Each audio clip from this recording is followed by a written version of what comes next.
Here we are, Christmas at the Gallus Palace.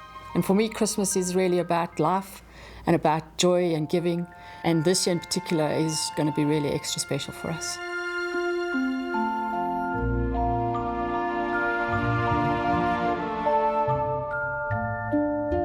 The last few years have really been challenging for me. I've felt deeply unhappy. I felt that there was something wrong with me. It's affected my relationship with my husband, even with my children. I wasn't participating in playing with the kids as I used to. We used to have fun on the bed and roll around. And towards the end, it also was affecting work. This last year, I would sit in front of my PC and just stare at my emails for an hour. The personality changes and the mood swings were becoming very prevalent towards the end, and I was ready to take my own life.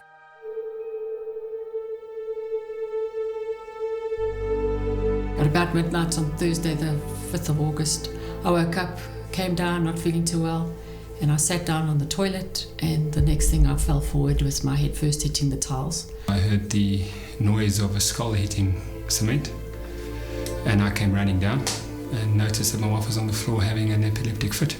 When Kim came around, she looked up straight at me and said, "What am I doing on the floor?"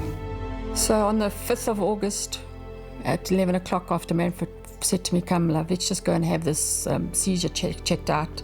And at 4 o'clock to be told that I'd had a brain tumour, it was an absolute relief because of what had happened previously.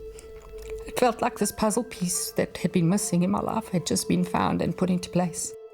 And I felt extremely guilty and frustrated, and just in an instant, I was so relieved, and I just felt that this is an answer to so many things that had happened and had gone wrong. And once you understand that this is important, when this happens, to have a family like we had, to rally around us, to have a work environment like Kim's had, to rally around her, to understand and support you all the way. I think that's all that people can ask of anybody. So the night before I had my tumour removed, I shaved Kim's hair, number one. And then I turned around to her and I gave her the shave and I said, "You're not going through this alone." And she shaved my hair, number one.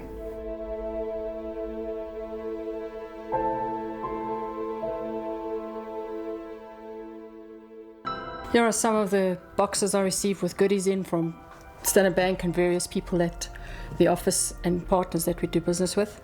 One of the things that stood out for me was my work colleagues and the office, where they remotely removed me from the email system, took it off my phone, laptop, etc., because they were adamant that I was not going to worry about a day's work until I had fully recovered. It was really an amazing time where people just came out and shared their love for me and just showed that they really did care. It all just played a big part in me recovering, I think, as well as I have and as quickly as I have. It's incredible the connectedness that I've experienced with all the Standard Bankers, with all my friends, my community, my church, my family, and that thread, it's carried me through and it's held everything together piece by piece. I've realized that I'm exactly where I'm supposed to be. My purpose is to serve and to make a difference, and each one of us has that in us.